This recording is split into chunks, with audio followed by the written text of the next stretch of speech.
Lahat ng mga pasyente ng Philippine General Hospital inilipat sa atrium o open area sa loob ng main building. Napuno pati ang open space sa harap ng ospital sa Taft Avenue. May mga pasyente rin na napadako sa Padre Faura Avenue sa tapat ng Supreme Court. Saan daw yung sunog? Ward 1 po. Pero anong sabi sa inyo, umalis na rin? Lumabas po kami para safe po lahat ng mga tao.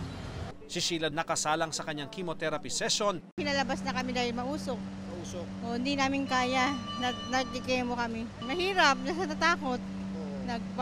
Pero hindi naman kami nagpanik. Ayon sa Bureau of Fire Protection Manila, pasado alas 3 kaninang hapon nang sumiklam ang apoy. Hindi patukoy ang sanhi ng apoy. Ayon kay Dr. Jonas Del Rosario, tagapagsalita ng PGH, nagsimula ang sunog sa audiovisual room ng Department of Medicine ng ospital. Umabot ito sa ikatlong alarma bago nakontrol ng mga bumbero ganap na 3:45 ng hapon. Alas 4:30 naman ito idineklarang fire out.